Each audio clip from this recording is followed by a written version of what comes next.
Selamat datang kembali di channel Jas Nadine. Welcome back to Jas Nadine Channel.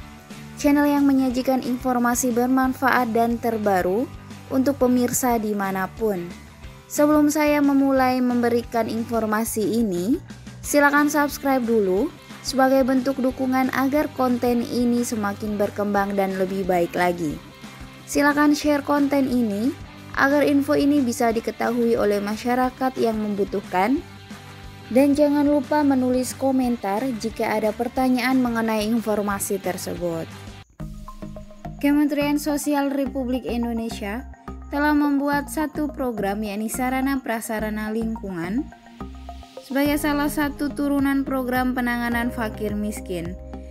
Penanganan fakir miskin adalah upaya yang terarah, terpadu, dan berkelanjutan yang dilakukan oleh pemerintah pusat, daerah, dan atau masyarakat dalam bentuk kebijakan, program, kegiatan pemberdayaan, pendampingan, serta fasilitasi untuk memenuhi kebutuhan dasar setiap warga negara. Sarana prasarana lingkungan atau biasa disebut sarling adalah fasilitas umum yang dibangun secara gotong royong untuk mendukung lingkungan tempat tinggal atau hunian guna meningkatkan kualitas kehidupan masyarakat. Tujuan sarling yakni meningkatkan aksesibilitas fakir miskin melalui penyediaan fasilitas sarana dan prasarana lingkungan umum guna peningkatan kenyamanan, kualitas hidup, dan kesejahteraan masyarakat. Sarling dilakukan di lingkungan komunitas kelompok masyarakat tertentu dengan membentuk kepengurusan beranggotakan 5-10 orang yang terdiri dari tokoh masyarakat dan warga masyarakat. Pembangunan fasilitas sarling dapat berupa jalan setapak, bak sampah, saluran air, sarana air bersih, pos keamanan lingkungan atau pos kamling, ataupun fasilitas umum lain. Tahapan pengusulan bantuan sarling yang pertama, masyarakat atau lembaga kesejahteraan sosial dapat mengusulkan proposal ke Dinas Sosial Kabupaten atau Kota. Yang kedua, Dinas Sosial Kabupaten atau Kota melakukan verifikasi dan validasi calon lokasi sarling. Yang ketiga, Dinas Sosial Kabupaten atau Kota mengusulkan proposal kepada Direktur Penanganan Fakir Miskin Wilayah 1 dengan tembusan disampaikan kepada Kepala Dinas Sosial Provinsi. Yang keempat, Direktorat Penanganan Fakir Miskin Wilayah 1 melakukan verifikasi dan validasi atas usulan proposal Dinas Sosial Kabupaten atau Kota. Yang kelima, Direktur Penanganan Fakir Miskin Wilayah 1 menetapkan lokasi sarling. Yang keenam, hasil penetapan lokasi sarling disampaikan kepada Dinas Sosial Kabupaten atau Kota. Dan yang ketujuh, Kepala Dinas Sosial Daerah Kabupaten atau Kota menandatangani surat pernyataan tanggung jawab mutlak sarling. Kriteria lokasi sarling yang pertama, diprioritaskan di lokasi kegiatan RS Rutilahu atau rumah tidak layak huni.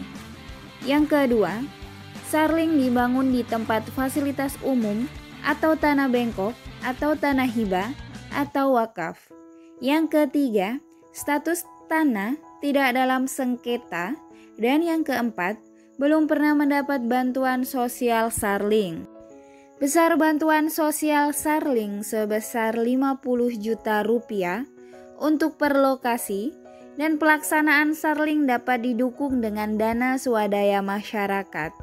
Dan untuk mekanisme pemberian bantuan sosial sarling diberikan dalam bentuk non-tunai melalui transfer ke rekening kelompok. Hak dan kewajiban penerima bantuan sosial sarling yang pertama, menerima dan memanfaatkan dana sarling. Yang kedua, membentuk kepengurusan sarling dan menetapkan prioritas sarling yang akan diperbaiki atau dibangun. Yang ketiga, membuat rincian jenis bahan bangunan yang diperlukan serta besarnya biaya. Yang keempat, melaksanakan pembelian bahan bangunan dibuktikan dengan kwitansi atau faktur pembelian bahan bangunan. Yang kelima, menyelesaikan Sarling paling lambat 100 hari kalender setelah dana Sarling masuk ke dalam rekening kelompok. Yang keenam, mendokumentasikan pembangunan Sarling meliputi kondisi awal, proses pengerjaan, dan hasil akhir. Kemudian yang ketujuh, membuat laporan pertanggungjawaban Sarling.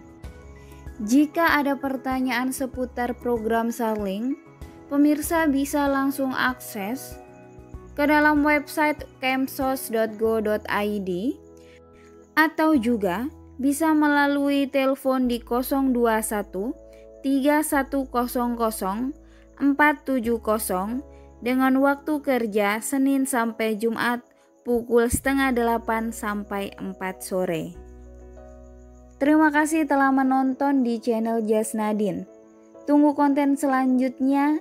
Jangan lupa untuk subscribe dan share, dan sampai jumpa.